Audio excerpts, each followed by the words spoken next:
What is going on, ladies and gentlemen? My name is Espresso, and welcome to today's video. Now, today we've got huge stuff to talk about regarding Advanced Warfare.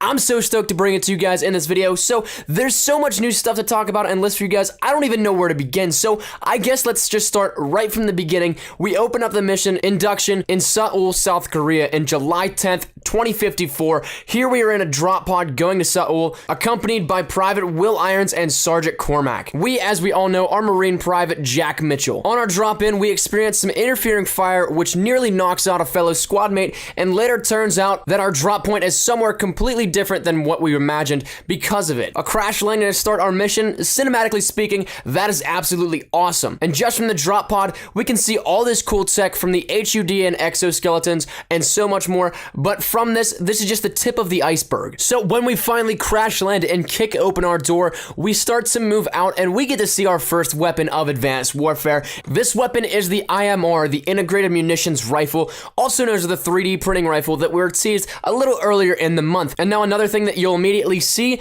is the ammo counter and grenade counter that are part of your exosuit. They use augmented reality to display the info for you guys. So already right off the bat, we get to see a ton of changes to the Call of Duty franchise and what we knew as Call of Duty in general, but it looks absolutely awesome. But let's keep pushing forward because, like I said, this is just the tip of the iceberg. Ready for boost jumps? That's what we can see next. Not only can you upward jump, you can break your fall with the boost jump, something that is so simple in theory, but I never even thought to consider. Now, when we finally get onto the streets of Seoul, we get a look at our drop pods from the outside, and get ready for they're copying Titanfall comments because I'm sure those will be coming shortly. But along with that, we see a war-torn cityscape, and before we go into the cutscene of the interest in time, we get our first look at two things, one of which being the armored tank, which looks really awesome. It's got a spider-esque mechanism to it, looks really awesome, and hopefully we can see this in some player interaction, either in single player or maybe even multiplayer. And now the second thing that we get to see that is absolutely awesome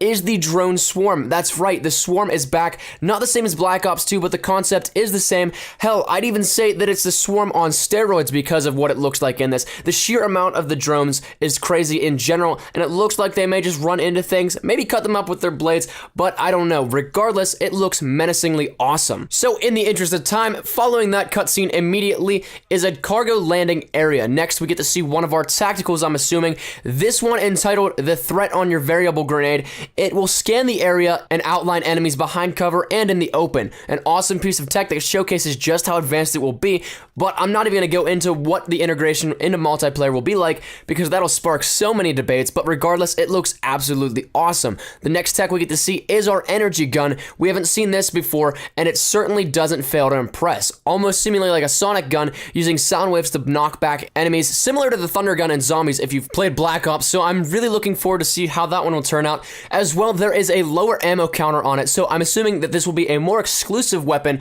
rather than something that is commonplace in the game, which is good for all you Call of Duty fans because of the chance of it being overpowered. But then again, shotguns have a lower ammo capacity as well, so maybe we get to see some futuristic shotgun versions with this. Our next mechanic in movement is showcased by the sidestep mechanism, similar to the Titan movement in dodging side to side. It looks like that. The bursts of air from the jetpack allow players to quickly evade fire or other players, and I know the tech keeps piling in on us, but we're going to quickly move over to the plasma rifle, the laser rifle as some know it by. It looks extremely awesome, as well as we may have a look into our riot shields, a display similar to the Black Ops 2 trailer where players shot from behind it. But back to the plasma rifle, Call of Duty described this as being able to have infinite ammo with it, so long as you don't let it overheat. So that's pretty awesome to see, and I'm quite curious to see how it will play out with this. In the next sequence, you have to watch very closely on our variable grenades. We have the options for Smart, Frag, and Contact. The Smart variable grenade was selected when thrown, and it hovers, finds, and explodes in the general vicinity of our enemies, so that is quite cool as well.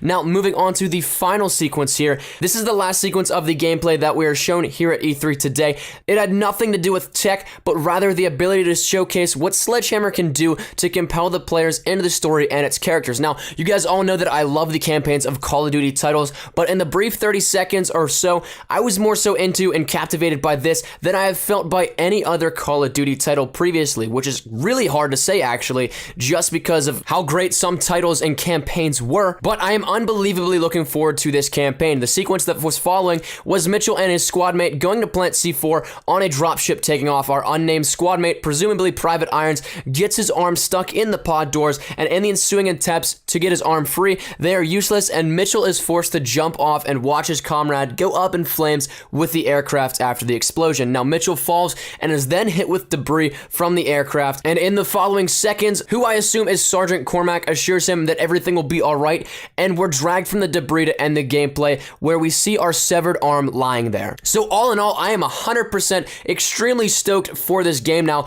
I was already on the hype train tremendously before, because anything's better than Ghost, really, and I just wanted to get out of that, but now after seeing the campaign and some of the stuff we'll be seeing every day in the game, it looks absolutely awesome. Give me November now. Let me know what you guys think down in the comment section down below. That's been my time, ladies and gentlemen. If you did like the video, please leave a like rating down below. Any shares to your Facebook, Twitter, and or MySpace if you're OG like that are always greatly appreciated. If you're new here, be sure to subscribe for the best of Call of Duty Advanced Warfare content.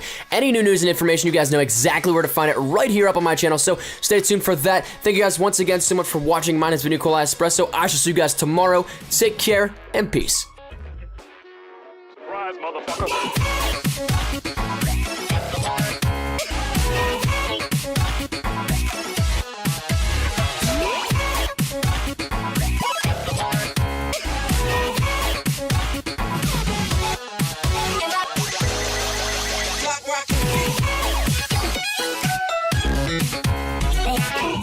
Yeah.